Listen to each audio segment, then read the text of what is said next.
Pàgines... No, no està. Al diccionari per ociosos de Jaume Fuster no s'inclou la definició de valenciana. Jo crec que el millor que podem fer és intentar buscar-la nosaltres en el programa que ara comença. La busquem, la definició de valencià, a la qüestió.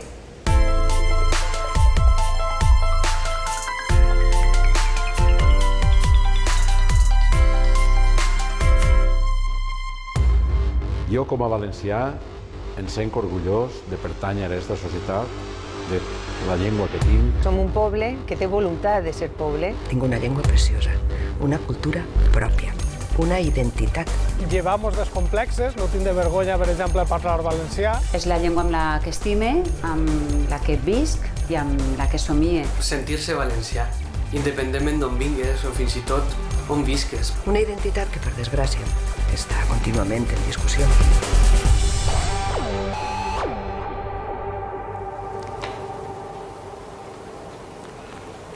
Bona nit, 10:39. Som el Levante espanyol, som el Levante feliç, tenim la sang d'orxata, ofrenem glòries a Espanya, que no som. Avui fem així al nostre programa un intent per fugir dels tòpics i per respondre a una pregunta central, és què som els valencians? Segurament d'ací a 2 hores, quan acabi este programa, segurament, al 100%, no tenim una resposta ni una definició clara de què és ser valencià, però això sí, el que farem serà escoltar la resposta que donen a aquesta pregunta els convidats que vindran amb nosaltres al programa. Tractarem, això sí, també de fugir de debats estèrils. Volem escoltar, en definitiva, distintes opinions, perquè vostès també reflexionen amb nosaltres. N'escoltarem molt diverses. Per exemple, començarem escoltant el catedràtic d'Història Medieval de la Universitat de València, Antoni Furió. I sumarem a aquesta conversa, a este programa, altres veus. La dels periodistes que ens acompanyen esta nit. Estan amb nosaltres Tere Rodríguez. Bona nit, benvinguda. Bona nit. Ens acompanya també al plató de la qüestió Miquel Alberola. Ell és corresponsal parlamentari al diari El País. Bona nit. Bona nit.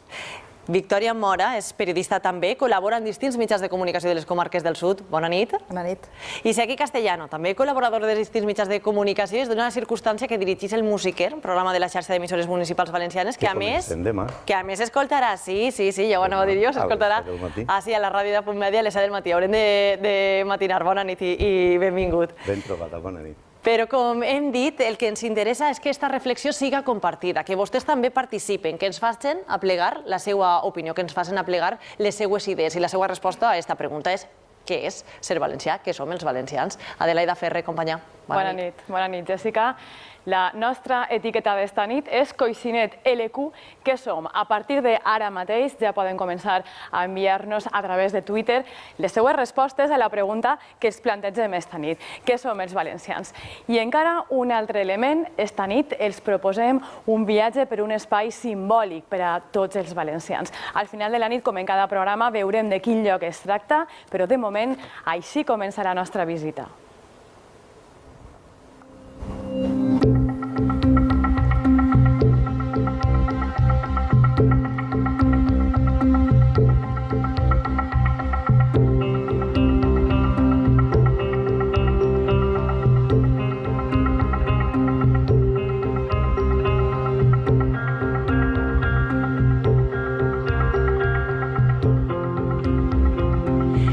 I com cada divendres així a la qüestió ens acompanyen futurs professionals del món de la comunicació, futurs periodistes. En esta ocasió són estudiants de la Universitat Cardenal Herrera. Estan amb nosaltres Ramon Pérez i Núria Roig. I els plantegem la mateixa pregunta.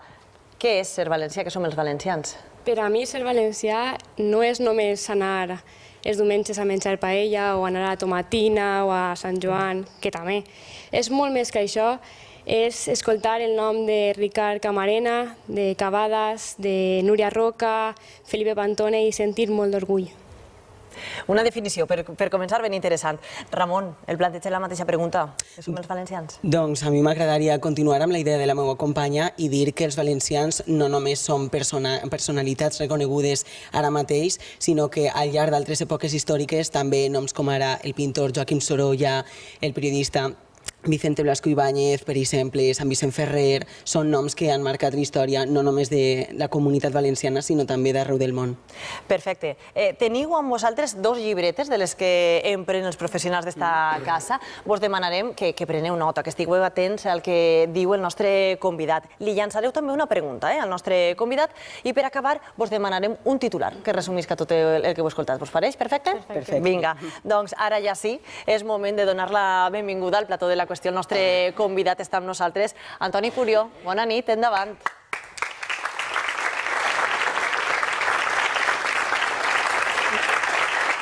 Hola, bona nit. Bona nit. Per així, vostè seu així? Antoni Furió és catedràtic, ho hem dit abans, d'Història Medieval de la Universitat de València, ha exercit la docència en distintes universitats espanyoles, també a Oxford, a París, i precisament ara, en aquests moments, està acabant d'enllestir, no sé si està tot preparat o pràcticament enllestit, un congrés internacional en què participaran historiadors d'arreu del món per tal d'estudiar, per tal d'analitzar, per tal de disseccionar els 600 anys d'història de la Generalitat. Parlarem de tot allò, però la primera pregunta que li volem llançar és la mateixa, la que guia tot el programa, i és què som els valencians?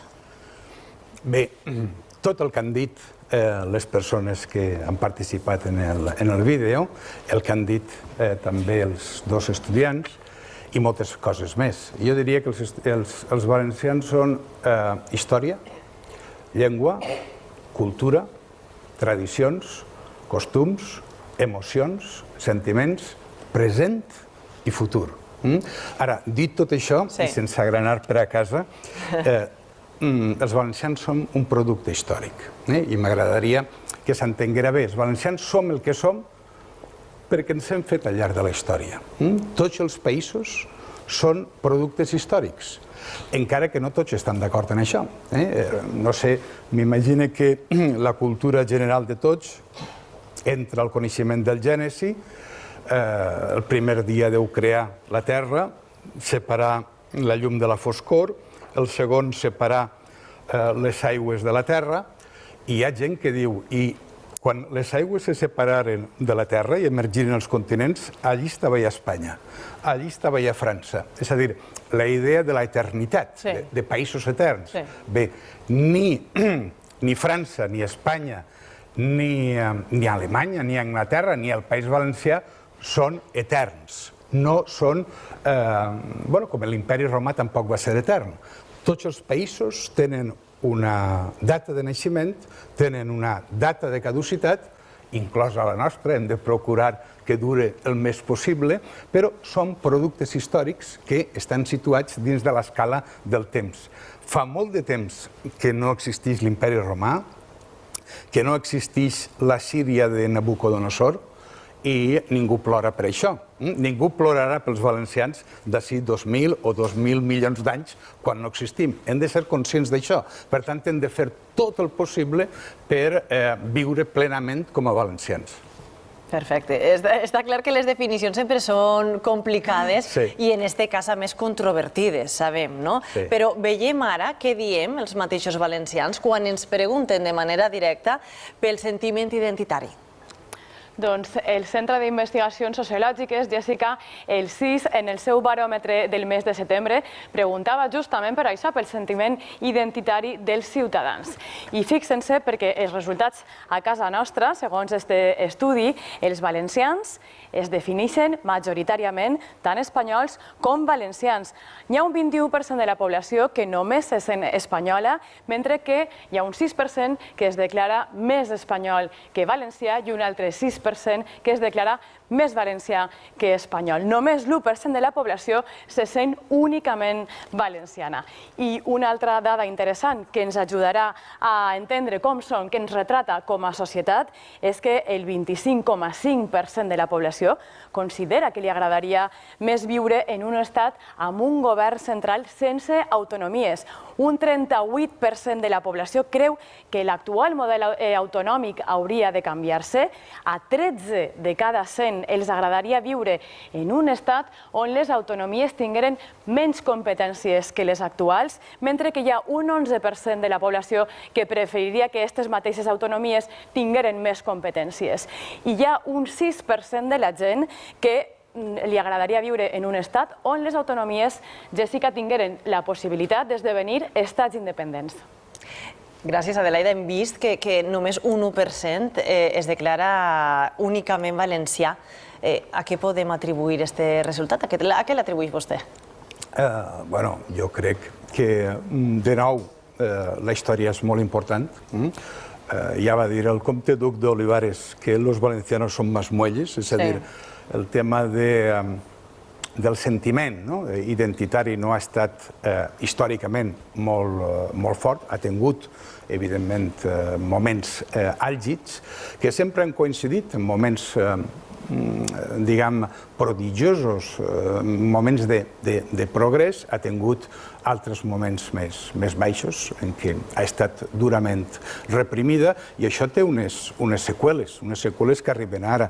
Jo voldria afegir una cosa i és, a veure, quan definim què és ser valencià, la cosa més ràpida i més fàcil, i l'enquesta ho reflecteix, és el que ha nascut o el que viu i treballa al territori valencià, no? Jo no estaria del tot d'acord. Jo afegiria això i el que vol ser valencià. És a dir, trobo que la voluntat de ser és molt important. Jo no definiria la qüestió del ser només en termes d'identitat històrica, cultural, nacional. Crec que la voluntat política és molt important i la voluntat de continuar sent valencians, no simplement per viure en un territori que porta l'adjectiu de valencià, sinó perquè volem continuar sent valencians, implica un compromís, implica una voluntat de continuar junts i això implica també una sèrie de lleialtats, en primer lloc, a la llengua. Això significa que qui no té aquesta voluntat no és valencià, encara que hagi nascut o treballi a... Sí que ho és, perquè políticament, evidentment, té tots els drets. És un ciutadà valencià, per tant, té tots els drets polítics i té els mateixos drets que qualsevol. Però com a poble no anirem a ningú lloc si els factors identitaris, objectius i subjectius, no li afegim també el de la voluntat política. El de la voluntat de futur, la decisió de futur. Ja, el cap a on anem, no? Exacte. Que ho veurem, però si mirem enrere, perquè vostè és un gran coneixedor de l'obra, del pensament de Joan Fuster, va escriure, de fet, Nosaltres els valencians 50 anys després. Esta enquesta s'haguera respost d'una manera diferent fa 50 anys?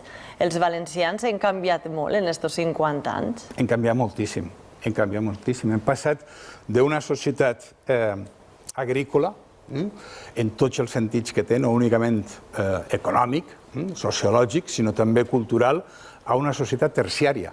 En el moment en què Fuster escriu Nosaltres valencians, la majoria de la població activa es dedicava a l'agricultura, és a dir, més del 50%. Avui a l'agricultura es dedica el 3%. El canvi és brutal. No hem tingut una industrialització forta i el símil que podríem utilitzar és hem passat de ser llauradors a cambrers, quan podríem ser molt més que dedicar-nos només a ser la zona de retir, de benestar, la florida dels estats europeus, de la Unió Europea, el lloc on van els jubilats europeus a passar la jubilació, podríem ser més bé la Califòrnia, podríem ser un centre o una regió, diguem, d'innovació. Sí, això és el que podríem ser. Això és el que podríem ser, crec. Crec que una economia basada en el coneixement, o sigui, abans he sigut una mica crític al dir els canvis, més que crític, ràpid, perquè dins dels canvis en aquests 50 anys, des de Nosaltres valencians, no sols està l'haver passat de ser societat agrària terciària, és que ha hagut un augment increïble en l'alfabetització de la gent, en els estudis superiors. Els anys 60 i 70 han vist l'accés a la universitat i als estudis superiors d'un percentatge enorme de la població que abans no tenia accés. Abans els únics que tenien accés, ja no dic a l'ensenyament universitari, sinó als instituts, eren unes minories, unes elits, i avui diguem que el coneixement no sols s'ha democratitzat més, s'ha obert, sinó que permet això, aplicar una economia del coneixement que jo estic convençut que és el futur diguem, de l'economia Però i valenciana. aleshores la pregunta seria, i per què no ho som? Per què hem passat de ser llauradors a cambrers si tenim ara aquest major índex d'alfabetització, en definitiva? Perquè era més fàcil fer diners amb la rajola, amb la construcció i amb el turisme, diguem, de sol i platja, sense invertir res, sense fer res més. És a dir, no vaig a parlar en plural perquè jo no ho he fet, però diguem que molts valencians el que han fet ha sigut viure del turisme, explotar el turisme o la construcció, però sense invertir pensant en el futur. I això també es pot acabar, perquè el turisme un dia pot prendre altres direccions, el nord d'Àfrica, per exemple, Egipte, és a dir, la zona mediterrània no tan urbanitzada, no tan diguem, contaminada urbanísticament, com ens ha passat així. I què cal per a plegar a ser aquesta societat del coneixement a Califòrnia, no? Que ficava com a símil, no sé, què fa falta, un projecte de país? Jo crec que sí. Jo crec que cal un projecte de país, però quan parlem d'un projecte de país ha de ser compartit.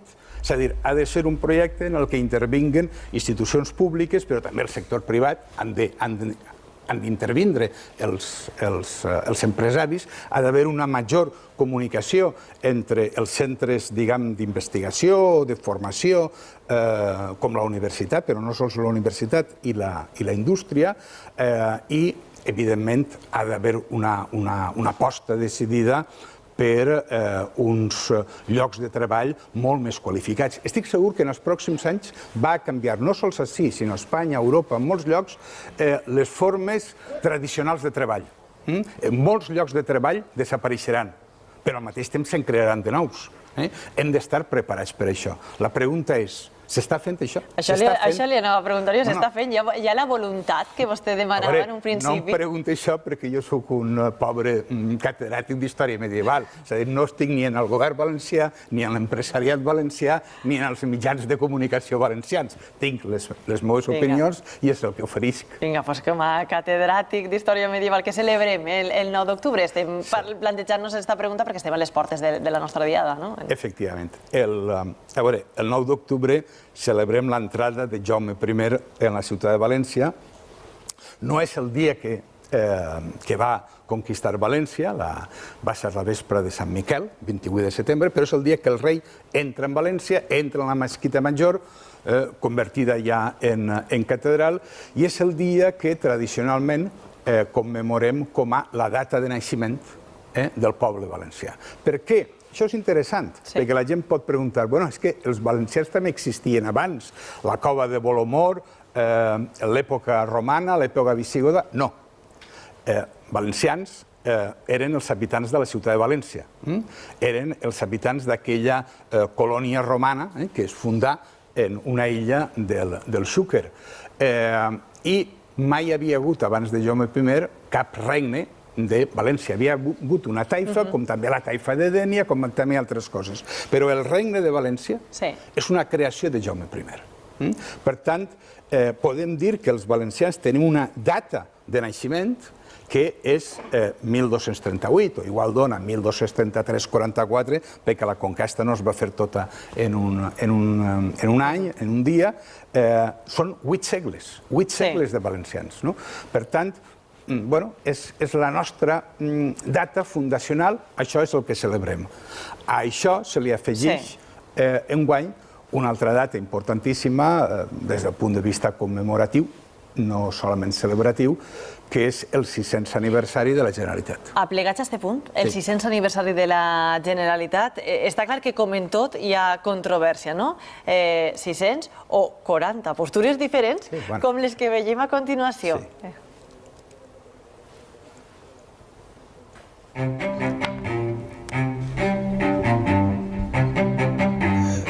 Jo crec que fa 600 anys que va néixer, no sols dins del nostre país, sinó a nivell europeu, una institució enormement singular. S'ha commemorat, diuen, la creació de la Generalitat. Bé, la Generalitat en aquest nom, que no existia fa 600 anys, amb aquest nom. Concretament és el naixement, diríem, d'un govern que a la volta procedeix d'un Parlament. La Generalitat de foral o Diputació de General Foral no va sorgir fa 600 anys, és a dir, és anterior. Fa 600 anys que les Corts Valencianes van aprovar el crear un organisme permanent de govern del Regne de València.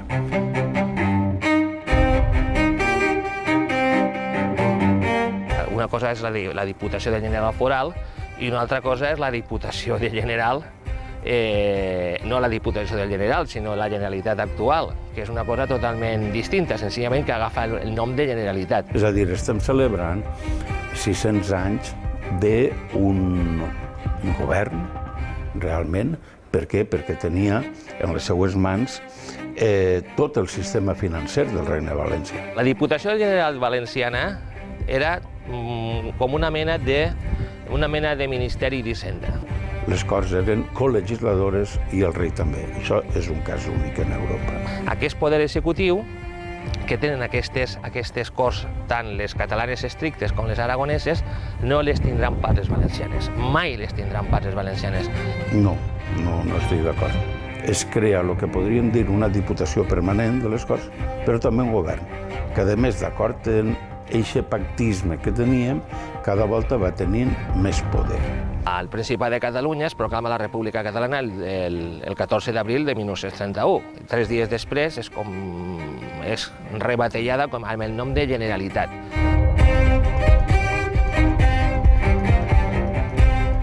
Jo crec que el més bonic que té és el fer aquest homenatge al nom històric de l'òrgan de govern que teníem els valencians des de fa 780 anys, d'alguna manera.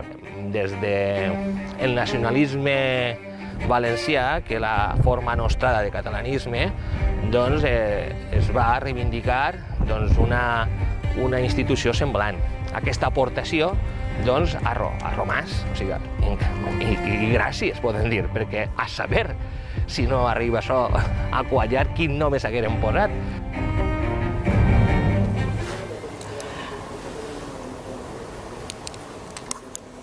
Són ara les 11 de la nit. Hem vist que en això també hi ha controvèrsia. Vostè està organitzant directament este congrés que tindrà lloc en unes setmanes per commemorar el 600 aniversari de la Generalitat. Sí, bueno, si és possible la quadratura del cercle, jo diria que els dos tenen raó. Sí? Sí, perquè en definitiva és qüestió de detalls que no tenen major importància. El que sí que és important és que els reis abans només rebien tribut dels seus territoris, no del regne, sinó d'allà d'on eren senyors. Amb això no podien fer la guerra.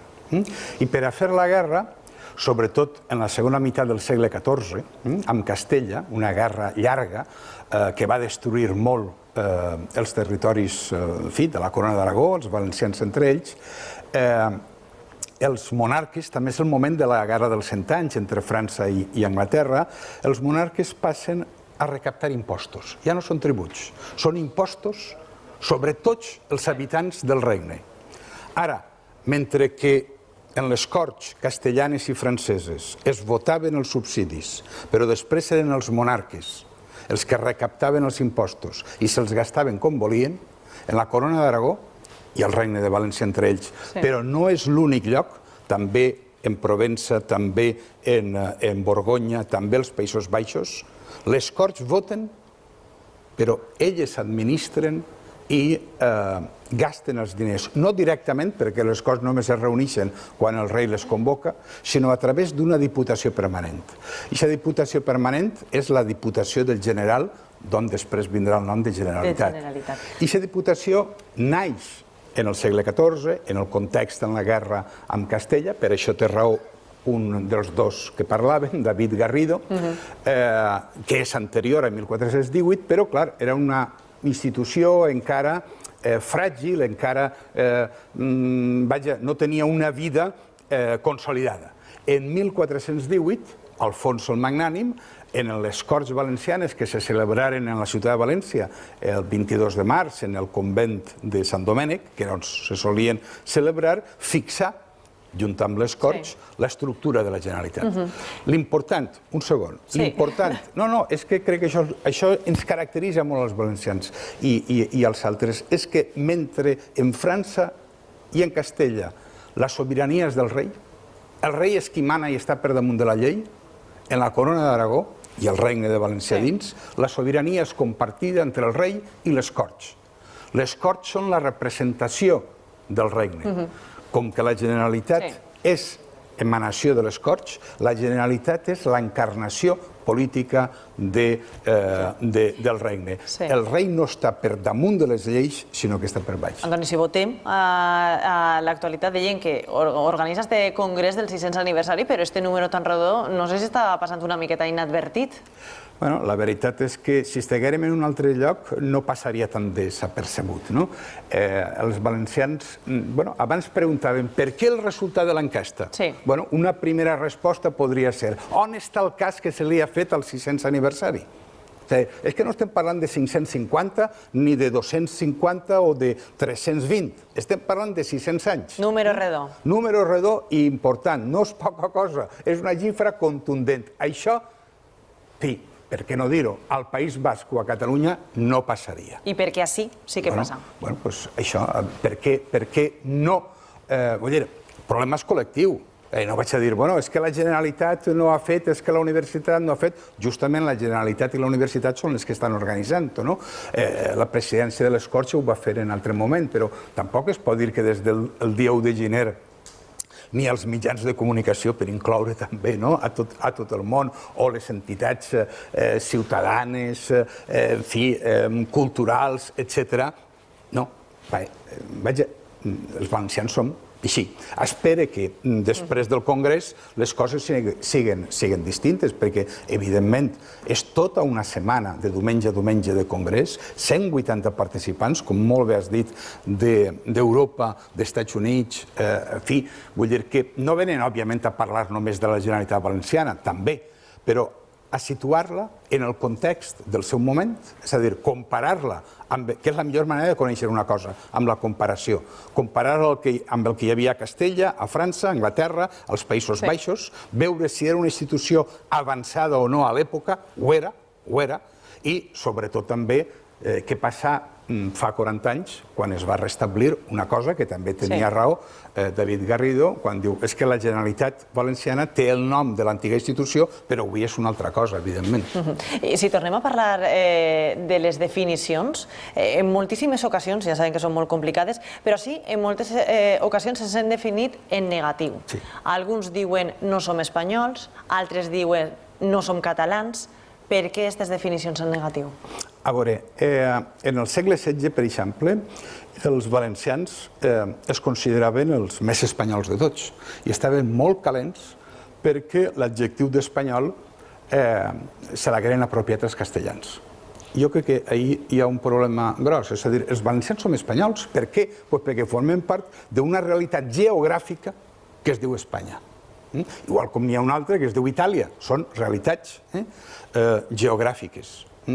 Ara, quan això s'ha convertit en entitats polítiques, perquè Portugal també era Espanya, Portugal forma part d'aquest continent geogràfic, la península, que és Espanya, que és la península ibèrica, que és Ibèria.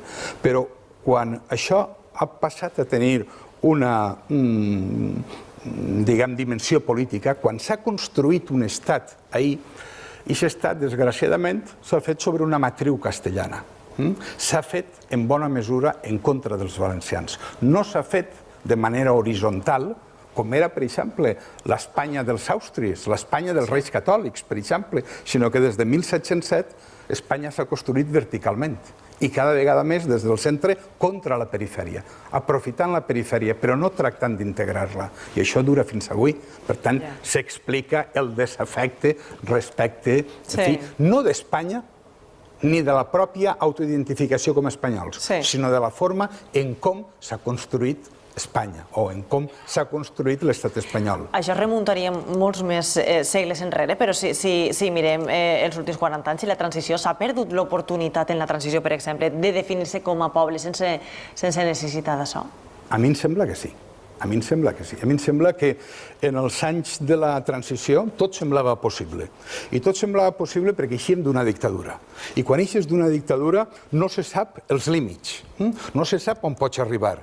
I per tant tot el món tenia molts anhels, moltes aspiracions, moltes, sobretot, expectatives, que després s'han frustrat. Avui, en canvi, lamento dir-ho, però vivim més en por, perquè tenim límits, tenim més límits. Vivim més en por ara? Sí, més que en l'any 78, 79, 80, encara que els grisos estagueren per ell pegant encara, no, i avui no, avui la policia no pega, com sabem. Avui, diguem que, fixa't, coses com ara lo dels rapers, això, en l'any 80-80, la llei Mordassa, això no passava. Per tant, hem viscut un retrocés de la llibertat d'expressió, jo diria, moltes més, no vaig a fer-me jo ara analista polític, que no ho soc, però sí diria que ha hagut un retrocés que en aquells moments no era un moment, diguem, de grans aspiracions, grans expectatives, però com tot és història, diu l'historiador, queda en un temps malauradament caducat. Què ha passat?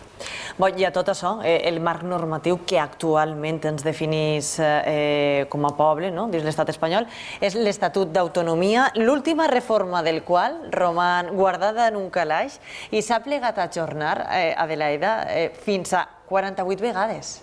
Fa 40 anys pràcticament que els valencians debatem sobre l'Estatut i aquest debat, de moment, sembla lluny d'acabar-se. Anem a fer un repàs el que ha passat al voltant d'aquest tema en els últims anys. Reunits a Morella, un grup d'intel·lectuals va elaborar una proposta, un esborrany d'un primer estatut l'any 1979 que incloïa algunes propostes molt ambicioses com la creació, per exemple, d'una agència tributària pròpia o la gestió directa dels ports i dels aeroports. Però la pressió de la UCD va fer que moltes d'aquestes reivindicacions valencianes es quedaren pel camí. L'any 1982 es va aprovar finalment l'Estatut definitiu, però per la via lenta de l'article 143 de la Constitució espanyola i no pel del 151, que és el que reconeixia l'existència de les nacionalitats històriques. I en aquell estatut es van establir ja alguns símbols, com per exemple la Reial Senyera Coronada i la denominació del territori Comunitat Valenciana. 10 anys van necessitar els dos partits majoritaris amb representació a les Corts a pactar una reforma estatutària. L'any 2006, Joan Ignasi Pla, del PSPB, i Francisco Camps, del PP, van pactar una reforma que no va agradar la resta de partits valencians perquè fixava la denominació idioma valencià i perquè, a més, no reformava la barrera del 5% necessària per a tindre representació a les Corts. A més, en aquella reforma també es va incloure la capacitat del president de la Generalitat de dissoldre el Parlament i convocar noves eleccions si fora necessari. Però si aquella reforma es recorda per alguna cosa, va ser per la inclusió de l'anomenada clàusula Camps, que és una clàusula que deixa oberta la possibilitat d'aconseguir un major autogovern sempre que una altra autonomia pugui aconseguir-ne també. S'ha demanat aplicar aquesta clàusula per aconseguir una millora en el finançament valencià, però a Madrid la tramitació s'ha paralitzat fins a 48 vegades, mentre que altres territoris, com per exemple Múrcia o Canàries, sí que han vist com les tramitacions per a reformar els seus estatuts han prosperat. Mentre que des d'ací es reclama insistentment que es faci una millora en el finançament, a més, a les Corts una comissió parlamentària estudia també incloure algunes reformes en l'Estatut que contemplarien mesures com, per exemple, la rebaixa de la barrera electoral del 5 al 3%, modificar les circumscripcions electorals o també, per exemple, les llistes electorals obertes. Són algunes de les mesures que es debaten estos dies a les Corts Valencianes. No sé què li sembla que, per exemple, autonomies com Múrcia o Canàries, com ha comentat Adelaida, hagin avançat en les seues reformes estatutàries per davant de la nostra. Bueno, això també podria explicar una mica la desafecció que abans deia. Jo crec que els valencians, independentment del problema que tenim a Madrid, que és un problema seriós, el problema general, el problema que ens afecta a no sols els valencians, ens afecta als gallecs, als andalusos, als mallorquins o balears, als catalans, als bascos, perquè el problema no està entre els diferents territoris. Espanya té un problema territorial, però el problema no està entre els territoris. El problema està en Madrid, en com ho organitza, en com ho fa. Entonces, sense perdre de vista això i sense perdre de vista que efectivament és un problema de fons i gros, tampoc cal caure en el victimisme i pensar que tot el problema està fora. El problema també està dins quan ens perdem en batalles estèrils, com ara les definicions, l'idioma. És català, és valencià o és mossàrab. A veure, abans feies la referència a Joan Fuster. Jo no tenia més remei que ser fusterià perquè soc de Sueca i des de menut, però de Sueca és un altre senyor que molts coneixeran perquè dona lloc a la biblioteca Nicolau Primitiu. Abans de la creació de la Biblioteca Valenciana, la Biblioteca Nicolau Primitiu era la donació més important que s'havia fet mai a la ciutat de València. Este senyor estava convençut de la unitat de la llengua, que catalans, balears, valencians parlaven la mateixa llengua, però tenia el problema del nom, com l'identifiquem? I diu, bueno, va de balear, ca de català, va de valencià, diu, diguem-li bacabés. La gent se li va burlar, estic parlant dels anys 50, de 1950, la gent se li va burlar, però pensem que n'hi ha coses que es diuen per ell tan arbitràries també, Benelux, i ningú en fi, ningú es qüestiona la vida. Nosaltres no, nosaltres sí que ens la qüestionem, sí que anem a fons, sí que som capaços de matar i morir per una qüestió de definició, i això ens perd. Qüestió de símbols, moltes qüestions de denominació, qüestions musicals. L'himne del mestre Serrano, que també era de Sueca, o la Moixeranga, que és d'Algemesí, que està al costat de Sueca. Està també molt a prop. Però està clar que ho ha qualificat com a debats estèrils, però si els noms fan les coses, per exemple, Comunitat Valenciana era el nom més adient per dir-li al nostre territori. Bueno, el senyor que se la va inventar, la denominació, don Emilio Attard, de la UCD, de la qual se n'acaba de parlar, del partit del centre en aquells moments. Ell va inventar el terme i després, anys després, en una entrevista va dir, quan li preguntaren pel terme, diu, una completa imbecilitat, el nom, perquè és, a veure, amb el nom de Comunitat Valenciana tu no crees un poble. En canvi, qualsevol... Fixa't que molta gent... Sí, avui s'ha estès ja molt més el terme de comunitat gràcies als mitjans de comunicació, però molta gent, sobretot entre les esquerres, tendeix a utilitzar subterfugis, a parlar de territori valencià, a parlar de les terres valencianes, de l'espai valencià, per no utilitzar comunitat valenciana, però tampoc per utilitzar país valencià, que en definitiva era el terme que hasta les províncies utilitzava en aquells moments. O sigui, en el moment de la transició, el nom més consensuat era eixe. I després, en l'Estatut d'Autonomia, sí, el nom és comunitat, però en el preàmbul se l'utilitza igualment el terme de País Valencià. Vull dir que sí que els termes són importants.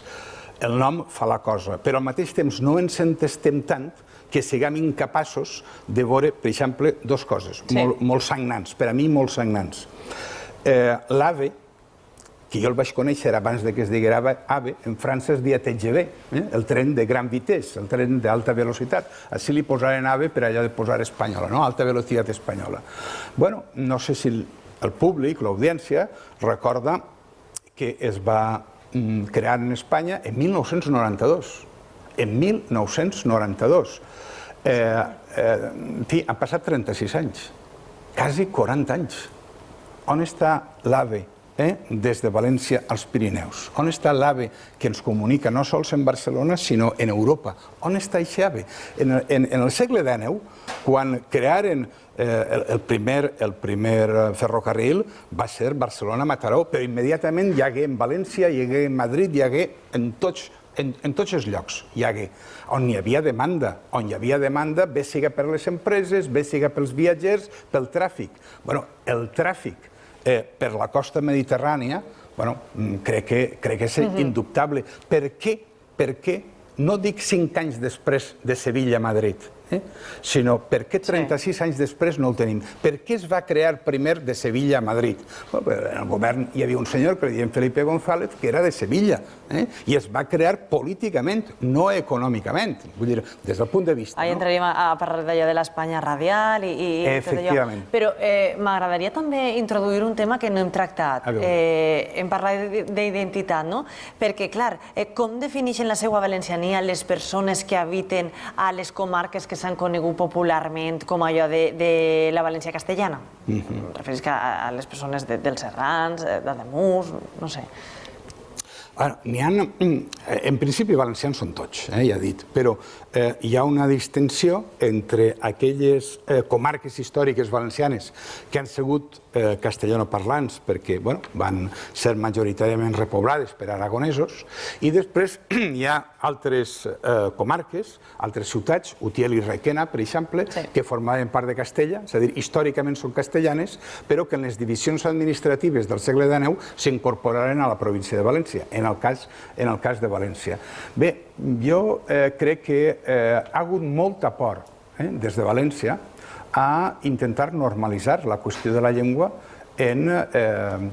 fins i tot en aquestes ciutats o en aquestes comarques. En principi, crec que el tema no està en fer oficial només una llengua. Jo ja em conformaria en que fos realment cooficial, és a dir, que el valencià fos realment una llengua oficial al costat del castellà, però que sigui una llengua oficial. Això no passa ni a la ciutat de València. Per tant, el problema de les comarques castellanoparlants per a mi no existeix. Per a mi no existeix perquè no hi ha problema, efectivament. Sumem ja a aquesta conversa els nostres periodistes que han vingut avui amb nosaltres a la qüestió, que li llancen també les seues preguntes al nostre convidat. Victoria Mora, comencem per tu. Bona nit de nou. Muy buenas noches. Bueno, pues como persona del sur me gustaría saber si es imprescindible ese compromiso con la lengua para sentirnos valencianos. Yo como persona de la Vega Baja quiero lanzar una lanza por la gente de mi tierra, que no hablamos valenciano. Bueno, yo he aprendido el valenciano, pero allí no se habla valenciano, y hay como cierto resquemor entre los valencianos del norte y los valencianos del sur. Bueno, quería saber pues que si es un conflicto y si la lengua puede dividirnos más que unirnos. ¿Y qué puede pasar en el futuro? Bueno, desgraciadament, si n'hi ha futur, el futur serà més mal per a la nostra llengua que no al revés. Vull dir, si alguna cosa està clar és que el castellà no està en perill en ningú lloc d'Espanya, i menys encara en Alacant, i menys encara no sols ja en zones que han sigut tradicionalment des de la repoblació, i no parle de l'edat mitjana, sinó de la moderna, les repoblacions del segle XVII, que han sigut castellanoparlants, sinó al contrari, el retrocés del valencià en aquelles comarques o fins i tot ciutats, la ciutat d'Alacant, on era el contrari. Jo el que crec és que el que podem aspirar, el que podem demanar, és que realment que es complisca la llei, és a dir, a la cooficialitat. No a obligar a la gent a que parle valencià, sinó al dret a poder viure en valencià, sobretot en les grans ciutats on, evidentment, no és el que ens trobem ni en els mitjans de transport, en les estacions, en els aeroports, en fi, és en els hospitals, per exemple, en els serveis públics. Moltes vegades la gent manipula la idea de la llengua en el sentit de dir, home, és preferible un metge que no sàpiga parlar valencià però que te salve la vida que un metge que potser és un mal metge però com que sap parlar valencià li han donat la plaça perquè tenia més mèrits. A part que això és portar les coses al seu últim extrem, hem de pensar que l'assistència mèdica exigeix una certa empatia en les persones majors, per exemple, que s'expressen en valencià. Doctor, em fa mal el cor, em fa mal així. Si l'altre li diu, hábleme en castellano, doncs, en fi, no funciona bé. Al revés, que una persona que parla en castellà un metge li diga parla'm en valencià, jo no ho he vist mai. Per tant, si alguna discriminació hi ha hagut, no sols en el sud valencià, en Alacant o en Castelló, quan siga, ha sigut a la inversa. Dit això, torno a dir que per a mi es pot ser plenament valencià, des de Dolores i parlant en castellà. Segui castellano. Ja m'ha semblat de categoria escoltar un historiador fent projecció de futur i parlant d'este país com eixe futur de 600, de 6.000 o de 6 milions d'anys. En eixa línia, haurem d'esperar 600 anys més per poder viure un país amb naturalitat. Bé, el bo que tenim els historiadors és que parlem de coses que ja han passat i per tant podem intentar comprendre-les, no saber-les. Ja fer prediccions de futur, ja necessitem a Rapel o algú Aramis Fuster, algú que ens pugui fer una predicció. Però, a veure, jo sóc optimista, molt optimista, perquè crec que la nostra reivindicació com a valencians és justa i va en el sentit de la major democratització. És a dir, si fos injusta, si fos discriminatòria, la història aniria en contra.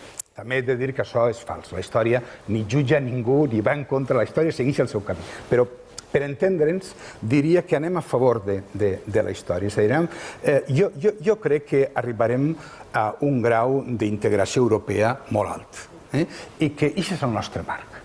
Que un marc europeu, en un món amb els Estats Units, amb Xina, amb Rússia, Europa no pot continuar com està. Europa no pot continuar amb aquesta fragmentació i tampoc anem a anar els valencians sols pel món.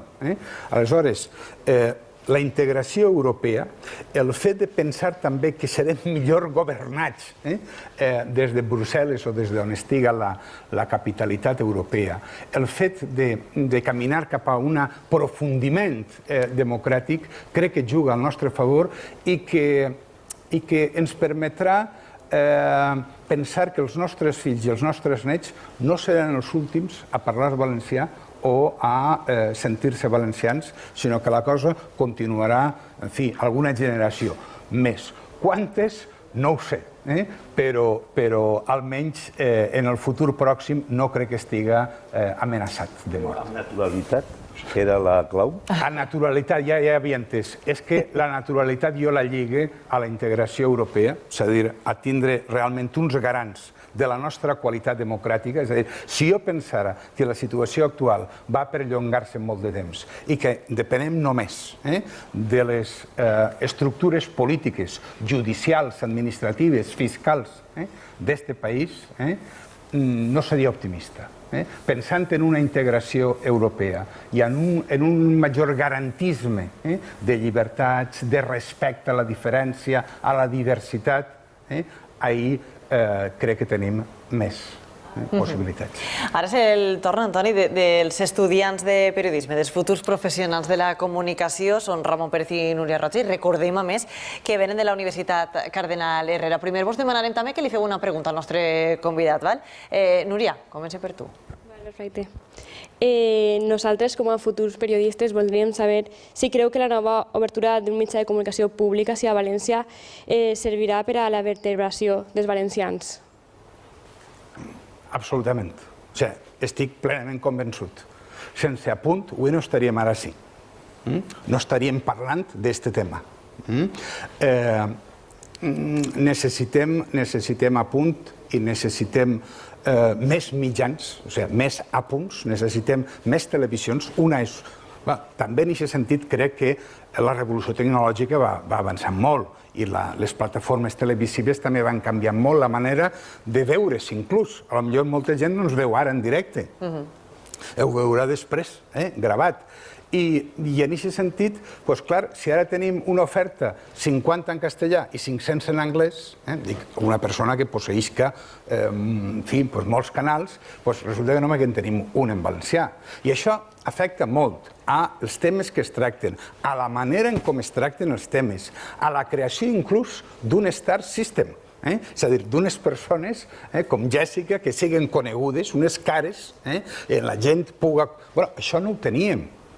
Això hi ha que crear uns periodistes que siguin coneguts, que siguin respectats, no sols en la ràdio i en la televisió, sinó també en la premsa escrita. És a dir, necessitem, evidentment, i jo crec que un gran problema, de nou responent-li a la pregunta que m'ha fet abans sobre el per què de l'enquesta i tot, també ha fallat la premsa. També ha fallat la premsa escrita. Han fallat les notícies, la manera de tractar les notícies. Ha fallat l'opinió, els columnistes. Ha fallat molt. Per tant, jo estic molt content de que tant des de la Cardenal Herrera com des de les altres universitats valencianes que tenen periodisme estiguen eixint noves generacions de periodistes, és a dir, de gent formada i no solament opinadors, tertulians. El gran problema que té la nostra cultura audiovisual actual és la tirania dels opinadors, dels tertulians que saben de tot. Jo ja me fa por parlar de més, m'estira, i jo voldria parlar només del passat. En aquest sentit, crec que és una benedicció les fornades que estan eixint de periodisme. Ramon, endavant. Bé, a mi no m'agradaria deixar de costat la història, que és el que hem estat parlant, però sí que m'agradaria venir més a l'actualitat. Una qüestió d'actualitat, l'infrafinançament. Dèiem abans aquest autogovern valencià per al futur que passaria per una millora en el finançament. No sé si vostè, com a catedràtic d'història, sap més o menys on està aquest origen de l'infrafinançament i si la pròpia història, la pròpia societat valenciana en el futur podrà solucionar aquest tema que en l'actualitat és molt important. La pregunta és fantàstica i per contestar-la me'n vaig anar lluny en el temps. Així tot el món, i l'enquesta també ho reflecteix, creu que el bon estat és l'estat centralitzat i que tot això de les autonomies és com els regnes de taifa o els cantons, que el bo era com el califat de Còrdova, tot en Còrdova. I en canvi els regnes de taifa, mira, va ser una fragmentació del poder, una debilitat... Anem a veure.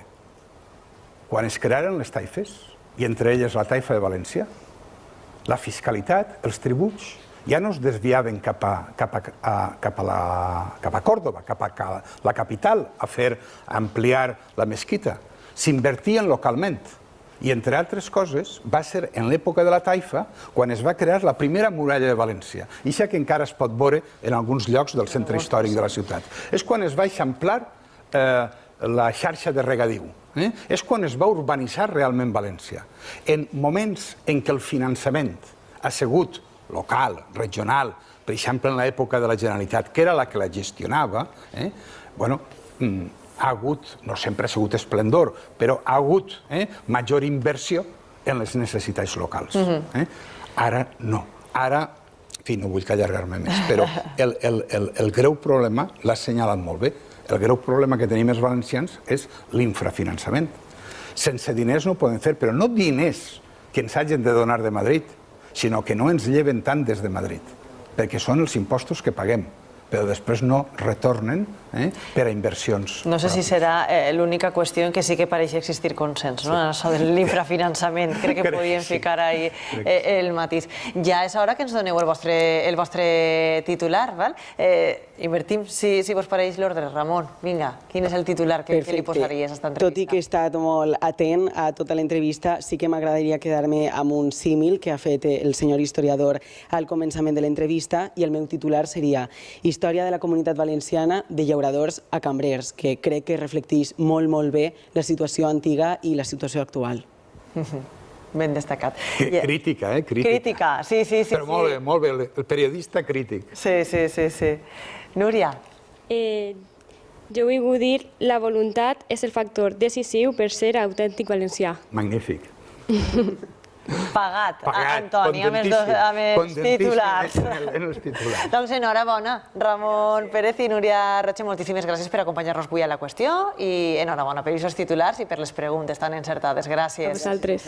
I és hora ja també d'acomiadar el nostre convidat Antoni Furio. Moltíssimes gràcies també per per fer història i també per atrevir-se també a pronosticar el futur, que nosaltres ho hem intentat, això que es banye, que es mulle en altres qüestions. Gràcies, molt bona nit. Moltes gràcies, molt a gust. Adéu.